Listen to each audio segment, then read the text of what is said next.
Hi, I'm Dante. I'm an international student from California. I came to Vancouver in 2016 to study 3D animation, and I have a pet lizard named Mako to take care of. I've been agnostic for most of my life. Came to the conclusion that it just didn't matter. I didn't have to think about it anymore. I just had to make the most of it and be a good person, whether or not there was a God judging me. But after a while, I realized it didn't really do anything to quiet the existential dread that I had. And it wasn't very healthy for me. I couldn't really have any slow, quiet moments because I would get this really intense anxiety that I wasn't doing enough with my time. And it made it really hard to invest in really long-term things like cooking every day or exercising or even paying attention in class if it was just a little bit boring. I knew that was kind of ironic that I was so concerned about my mortality that it prevented me from doing things that would extend my life. I tried on my own for a while. I found a website that would send me a free Bible in the mail, and I read that on my own for a while. And there was one Easter where I took a walk to the park near my house, and I sat on a bench and I read the Gospels for the first time. I originally only planned to be out there for maybe like half an hour or so, but I ended up staying out there for a lot longer because I was just so captivated. But later in the year, my grandma died, and she was my last living grandparent. And then a little later, the holidays came around, and because of COVID, I wasn't going back home again. And I just had this desire to find some sense of community, so I searched for a church near me, and I found OAC. I feel a lot happier, and it's been a lot easier for me to have healthier habits in my daily life, but I still didn't feel ready to be baptized yet. And then I thought about why I felt that way, and then I realized that I wasn't really sure if I really believed in it or if I just wanted to because I was getting something out of it. So I started to do a lot of research. I had questions like, how do I know God is real? How do I know Jesus's miracles were real? If the witnesses could be trustworthy? How do I know the Bible is trustworthy? And one by one, I just found answers for all of these. The story of Paul really stood out to me, especially since I was worried that I was only saying that I believed in Christianity because I got something out of it.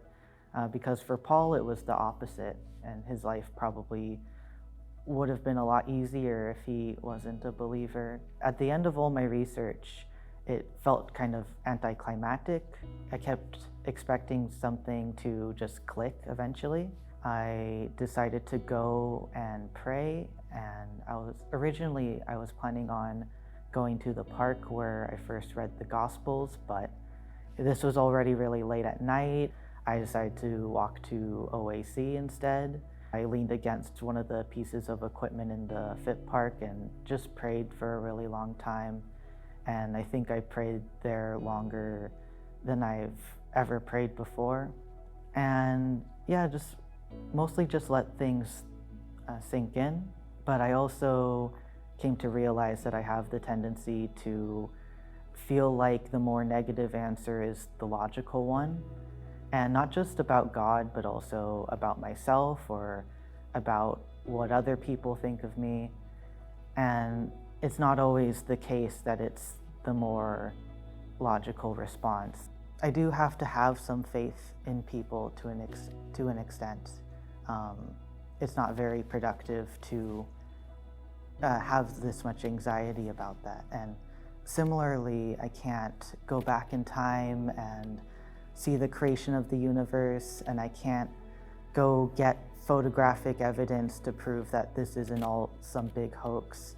And I will have to go off of faith at least a little bit and just go off the information that's presented to me.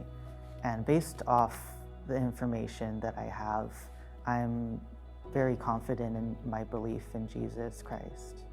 One of my favorite verses is Luke 16:13.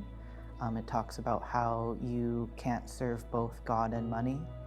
And I like this one a lot because, in a broader sense, growing up, I was always faced with Christians who would use Christianity as an excuse to be bigoted. And this is one of the verses that reminds me that Christianity has always been about standing up for the poor and the marginalized. In a more personal sense, it reaches out to me because before I found God, I was working a lot and I had that existential anxiety, and I found purpose in working a lot. That's something I like about Seventh-day Adventism and people who take the Sabbath seriously, is asserting that you exist for more reasons than just working and making money. And that's something that I really had to take to heart.